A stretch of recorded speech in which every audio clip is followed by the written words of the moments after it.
Students, कैसे हैं आप सब लोग। चलिए स्टार्ट करते हैं क्लास 9th का लेसन 1, हमारे आसपास के रासायनिक पदार्थ। आज हम अपनी इस वीडियो में कौन कौन से टॉपिक पढ़ेंगे, देखते हैं। पदार्थ और पदार्थ की अवस्थाएं, और पदार्थ की कौन कौन सी अवस्थाएं हैं उनको डिटेल में हम एक्सप्लेन करेंगे। चलिए स्टार्ट करते हैं। हमारा फर्स्ट टॉपिक पदार्थ, जिसको आप क्या बोलते हैं, मैटर। अब पदार्थ होता क्या है, अपने आसपास हम जो भी चीज़ें देखते हैं, हवा, पानी, लकड़ी, लोहा, ये मार्कर है, बोर्ड है, मैं हूँ, कुछ भी है, वो सब क्या है, पदार्थ। और जिस चीज़ से मिलकर बने होते हैं वो क्या है, पदार्थ कहलाते हैं।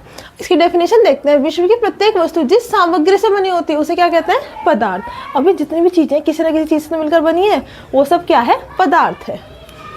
अब आगे देखते हैं वस्तुएं जिनका द्रव्यमान होता है और जो स्थान घेरती हैं। अब जो भी चीज़ है, लकड़ी, लोहा, पानी, हवा, ये सब क्या है, कुछ ना कुछ द्रव्यमान सबका है। आप किसी भी चीज़ का वेट करके देखिए। फॉर एग्जांपल ये मार्कर है, इसका भी वेट करके देखिए, कुछ ना कुछ तो इसका द्रव्यमान निकल के आएगा ना। तो वस्तुएं जिनका द्रव्यमान होता है और जो स्थान घेरती हैं, हर चीज़ कुछ ना कुछ स्थान घेर रही है। आपका लकड़ी, लोहा, ये मार्कर है, मैं हूँ, या आपकी हवा है, वो भी कुछ ना कुछ जगह घेर रही है ना। तो अर्थात जिसका एक आयतन हो तथा उसका कुछ द्रव्यमान हो, पदार्थ कहलाता है। ये क्या हो गया आपका पदार्थ, मैटर। इसको आप द्रव्य भी बोलते हैं, पदार्थ या द्रव्य। द्रव अलग है और द्रव्य अलग है। इसमें आप ध्यान से देखिए, इनकी स्पेलिंग हल्का सा डिफरेंस है इनकी स्पेलिंग में। नेक्स्ट आता है पदार्थ की अवस्थाएं। हमारे चारों ओर पाए जाने वाले पदार्थ भौतिक अवस्था के आधार पर 3 भागों में बांटे जाते हैं। जितने भी पदार्थ होते हैं, जैसे लकड़ी, लोहा हो गया, वो थोड़े सॉलिड होते हैं, और आपका दूध, पानी, पेट्रोल, ये सब क्या है, थोड़े लिक्विड फॉर्म में होते हैं। और आपकी जितनी भी गैसेज हैं, ऑक्सीजन, नाइट्रोजन, हवा, धुआं, ये सब क्या है, ये सब गैसेज हैं। तो इसके आधार पर इनको कितने भागों में बांटा गया पदार्थ की अवस्थाओं को, 3 भागों में, ठोस, द्रव और गैस। आइए देखते हैं ठोस क्या होता है। ठोस, सॉलिड पदार्थ की वह अवस्था जिसका आकार व आयतन दोनों निश्चित होते हैं। फॉर एग्जाम्पल आपके घर में कोई टेबल है, चेयर है, ये सब क्या है, ठोस है। ये आपका दरवाज़ा है, दीवारें, सब ठोस है। आप ये तो नहीं है कि हमारी टेबल कल तो इस शेप की थी, आज अपने आप से इस शेप की चेंज हो गई, ऐसा तो नहीं होता ना। या उसने आज इतनी जगह घेर रखी थी, आज थोड़ी ज़्यादा जगह घेर ली, ऐसा तो होगा ही नहीं। क्यों? क्योंकि जो सॉलिड चीज़ें होती हैं उनका आकार और आयतन दोनों निश्चित होते हैं। वो जैसे कल थे ऐसे ही आपको एज इट इज़ आज दिखाई देंगे, शर्ते आप उसमें कुछ अलग से, जैसे कि हथौड़ा ना मारो, हथौड़ा मारोगे तो वही वो टूट ही जाएगा, उसका आकार जो है वो चेंज हो जाएगा, लेकिन अपने आप स्वतः उसका आकार चेंज नहीं होता। इसके एग्जाम्पल है पत्थर, लोहा, लकड़ी आदि। नेक्स्ट आता है आपका द्रव। द्रव क्या है, पदार्थ की वह अवस्था जिसका आयतन निश्चित परंतु आकार अनिश्चित होता है। फॉर एग्जाम्पल आप दूध लाते हैं खरीद के, ठीक है, उसका आयतन तो निश्चित है। कैसे? आप 1 लीटर दूध रहेंगे, वो 1 लीटर ही रहेगा ना। आपने उसको चाहे भिगोने में रखो, बॉटल में रखो, या किसी और बर्तन में रखो, तो क्या होगा, वो 1 लीटर दूध आपका 1 लीटर ही रहेगा। लेकिन जो उसका आकार है, भिगोने में डालोगे तो भिगोने का शेप ले लेगा, आप बॉटल में डालोगे तो बॉटल की शेप ले लेगा, जिस भी बर्तन में डालोगे वो उसी की शेप ले लेता है। तो इसका क्या होता है, आकार अनिश्चित होता है। ये क्या कहलाता है, द्रव कहलाता है। इसमें एग्जाम्पल है जल, दूध, पेट्रोल आदि। नेक्स्ट आते हैं आपके गैस। 3rd नंबर पे क्या आता है आपका गैस। गैस क्या है, पदार्थ की वह अवस्था जिसका आकार व आयतन दोनों अनिश्चित होते हैं। आकार और आयतन क्या होते हैं, दोनों अनिश्चित, क्या कहलाते हैं, आपके गैस कहलाते हैं। जैसे कि आपको ऑक्सीजन, धुआं, नाइट्रोजन। अब आपके वायुमंडल में ऑक्सीजन है, आप उसकी शेप बता सकते हैं कि उसकी क्या शेप है, ये कितना आयतन है, ना आप उसका आयतन बता सकते हैं, ना ही आप उसकी शेप बता सकते हैं, पर वो प्रेजेंट है, ये आपको पता है ना। तो इसलिए क्या है, ये आपकी गैस है जिसका ना तो आकार निश्चित है और ना ही आयतन। ये है आपके पदार्थ की तीनों अवस्थाएं। होते हैं आज के अपने टॉपिक पर ठोस, द्रव्य, गैस में अंतर। हम ठोस, द्रव और गैस में अंतर कैसे बताएंगे, उनके गुणों के आधार पर। सबसे पहले आता है आयतन। आपके ठोस का जो होता है आयतन निश्चित होता है। आयतन से आप क्या समझते हैं, आयतन वो है जो सामान जितनी जगह घेरता है उसको क्या बोलते हैं, आयतन। ठोस का क्या होता है, एक निश्चित आयतन होता है। फॉर एग्जाम्पल एक ईंट है, वो जितना स्पेस घेरती है उतना ही घेरेगी, उसमें कोई अंतर तो नहीं आएगा। तो क्या आएगा, ठोस का आयतन क्या होता है, निश्चित। द्रव का भी क्या होता है, आयतन निश्चित होता है। जैसे आपका 1 लीटर पानी है, 1 लीटर दूध है, आप उसको भिगोने में डालो या बॉटल में डालो, जितना स्पेस 1 लीटर पानी या 1 लीटर दूध लेता है वो उतना ही स्पेस लेगा। तो क्या कह सकते हैं, द्रव का भी आयतन क्या होता है, निश्चित। गैस का क्या होता है, आयतन अनिश्चित होता है। क्यों?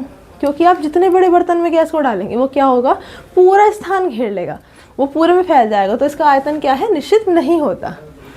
नेक्स्ट आता है आपका आकार। ठोस का क्या होता है, आकार निश्चित होता है। जैसे कि हमने अभी ईंट का एग्जांपल लेकर आपको बताया, जैसे को ईंट है, उसको आप कहीं भी रख दीजिए या उसको आज देखिए कल देखिए, उसका क्या होगा, आकार निश्चित रहेगा, बशर्ते आप उस पर हथौड़ा ना मारें। तो क्या होगा, ठोस का आकार क्या होता है, निश्चित। द्रव का क्या होता है, अनिश्चित। अब जैसे कि हमने दूध और पानी का एग्जाम्पल लिया था अभी यहाँ पर, इसमें क्या है, आप दूध को जिस बर्तन में रखेंगे या पानी को जिस बर्तन में रखेंगे वो उसी बर्तन की शेप ले लेता है, तो इसलिए हम कह सकते हैं द्रव का आकार क्या होता है, अनिश्चित। नेक्स्ट आता है आपका गैस। गैस का भी आकार क्या होता है, अनिश्चित। गैस का कोई निश्चित आकार तो नहीं होता, वो आप सिलेंडर में भरेंगे या आप कहीं भी देखेंगे गैस को, वो पूरा ही स्थान घेर लेते हैं जितने में उसको फैलाया जाता है। नेक्स्ट आता है आपका घनत्व। अब ठोस का क्या होता है, घनत्व सबसे ज़्यादा होता है। घनत्व से क्या समझते हैं आप, उसका एक तरह से गाढ़ापन।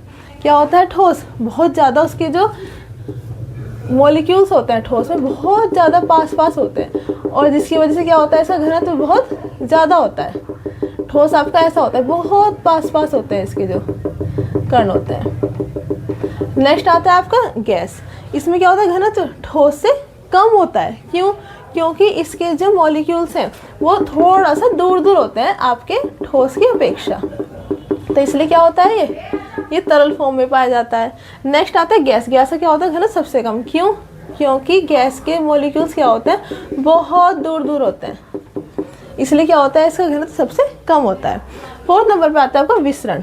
इसका विसरण कितना होता है, सबसे कम, लगभग ना के बराबर ही मानिए। विसरण का मतलब होता है एक तरह से बहाव।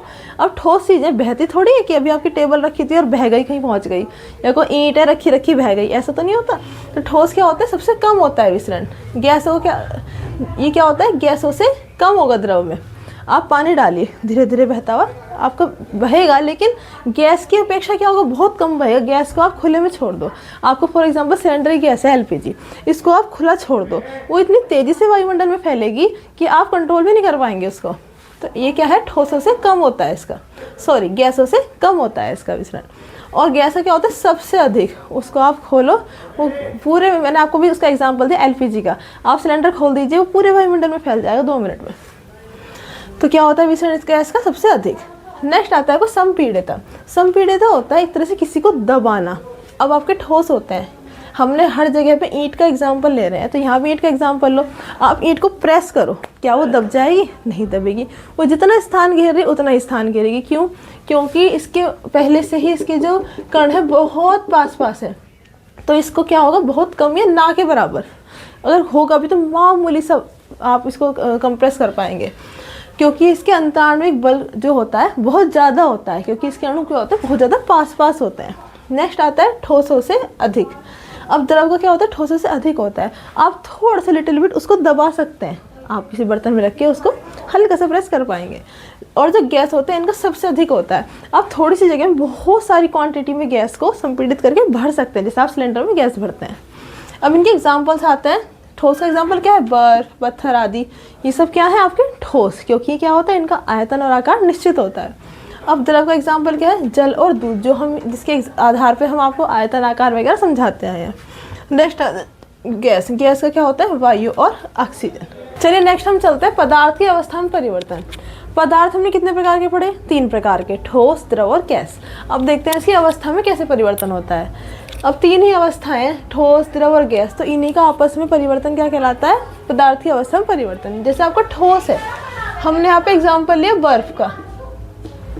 आपको बर्फ है, बर्फ ठोस होता है, अब उसको द्रव में कन्वर्ट करना कैसे करोगे, उसका टेम्परेचर बढ़ा दो, फ्रिज में से बाहर निकाल के रख दो अगर गर्मी आए तो, और अगर सर्दी है, बहुत ज़्यादा सर्दी है, तो क्या करो, उसको गैस पे रख दो बर्फ को सीधा।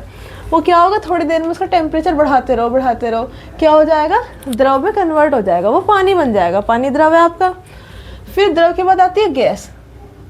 अब द्रव से गैस में कैसे कन्वर्ट करोगे, आप पानी गर्म कर रहे हो ना, उसको उबालना स्टार्ट कर दो, आप थोड़ी देर में देखेंगे पानी क्या हो जाएगा, सारा गायब हो जाएगा, क्या हो जाएगा, वाष्प बन के वायुमंडल में चला जाएगा।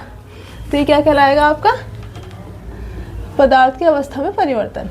ठोस से हमने द्रव में कन्वर्ट किया और द्रव से हमने गैस में किया। ऐसा नहीं है कि हम ठोस से द्रव और द्रव से गैस में ही कन्वर्ट कर सकते हैं, हम इनको अपोजिट भी कर सकते हैं, जैसे गैस से द्रव में भी कन्वर्ट कर सकते हैं। कोई गैस है, उसको क्या कीजिए, आप फॉर एग्जांपल ही पानी ही उबाल रहे थे, ये क्या हुआ, इसके ऊपर प्लेट ढक दो, आप पानी उबाल रहे हो, उसके ऊपर क्या करो, एक प्लेट ढक दो, जो भी आपका बर्तन है, क्या हो जाएगा, उस प्लेट के नीचे पानी की बूंदें इकट्ठा हो जाएंगी। तो क्या है, ये गैस क्या हो रहा है आपका, द्रव में कन्वर्ट हो रहा है। क्या हो रहा है, द्रव में कन्वर्ट। उसके बाद ये जो द्रव है, इसका टेम्परेचर थोड़ा सा कम कर दो। इसको ठोस में कन्वर्ट कैसे करोगे, जैसे आपने फ्रिज में से बर्फ़ निकाली थी, उसका पानी बना था, उस पानी को वापस फ्रिज में रख दो ना, तो क्या हो जाएगा, द्रव से वापस से उसका टेम्परेचर कम हो जाएगा और वो ठोस में कन्वर्ट हो जाएगा। ये क्या कहलाता है, पदार्थीय अवस्था में परिवर्तन। जरूरी नहीं कि आप तापमान के आधार पर ही करो, आप दाब के आधार पर भी कर सकते हो। जैसे आपका एलपीजी सिलेंडर में वो गैस होती है, उसको इतना कंप्रेस किया जाता है, इतना दाब दिया जाता है उसके ऊपर कि क्या हो जाती है, वो गैस से लिक्विड में कन्वर्ट हो जाती है, वो द्रव में कन्वर्ट हो जाती है। जैसे आपके ना लिक्विड पेट्रोलियम गैस को क्या कर रखा है, संपीड़ित कर करके सिलेंडर के अंदर भर रखा है। ये क्या कर रखा है, आपका गैस से द्रव बना रखा है। नेक्स्ट आता है तापमान परिवर्तन के प्रभाव। अब इन परिवर्तनों का कुछ तो नाम भी रहा होगा। हम देखते हैं, ठोस को द्रव में कन्वर्ट करना। जब आप ठोस को द्रव में कन्वर्ट करते हैं, उसको क्या बोलते हैं, गलनांक। ये क्या होता है, गलन की प्रक्रिया होती है, ये क्या कहलाता है आपका, गलनांक। और जब आप द्रव को गैस में कन्वर्ट करते हैं, उसे क्या बोलते हैं, आपका क्वथनांक। आइए देखते हैं इनकी डेफिनेशंस। फर्स्ट आपका आता है गलनांक बिंदु। इसकी डेफिनेशन क्या है, किसी ठोस का वह तापमान जिस पर वह अपनी ठोस अवस्था से पिघलकर द्रव अवस्था में आ जाता है। क्या हो रहा है, ठोस से द्रव में, ठोस अवस्था से द्रव अवस्था में परिवर्तित हो जाता है। इसे क्या बोलते हैं, गलनांक बिंदु। ठीक है। अब नेक्स्ट आता है आपका संगलन की प्रसुप्त ऊष्मा। ये संगलन की प्रसुप्त ऊष्मा क्या है, आप देखते हैं कि जब आप बर्फ़ को गर्म कर रहे हैं, कुछ देर तक उसका टेम्परेचर नहीं बदलेगा, वो मतलब आपका टेम्परेचर उसका आपको बढ़ा हुआ नहीं लगेगा, बस वो क्या करेगा, लिक्विड फॉर्म में आता रहेगा। वो क्या है, आपकी संगलन की प्रसुप्त ऊष्मा। जब तक वो लिक्विड फॉर्म में कंप्लीट नहीं आ जाएगा, तब तक उसका टेम्परेचर नहीं बढ़ेगा। देखिए, वायुमंडलीय दाब पर 1 किलोग्राम ठोस को उसके गलनांक पर द्रव में बदलने के लिए जितनी ऊष्मा की आवश्यकता होती है, उसे क्या बोलते हैं, संगलन की प्रसुप्त ऊष्मा।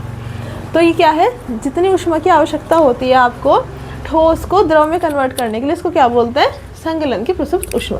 नेक्स्ट आता है क्वथनांक बिंदु।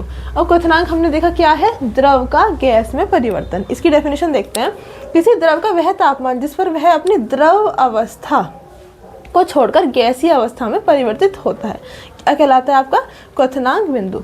ये क्या हो रहा है, यहाँ पे ठोस से द्रव में कन्वर्ट हो रहा है, और क्वथनांक में क्या हो रहा है, द्रव अवस्था से गैस अवस्था में कन्वर्ट हो रहा है। अब आप इसका अगर नोट्स बना रहे हैं तो क्या कर लीजिए, इसका स्क्रीनशॉट ले लीजिए, जिससे आप इजीली अपने नोट्स बना सकें।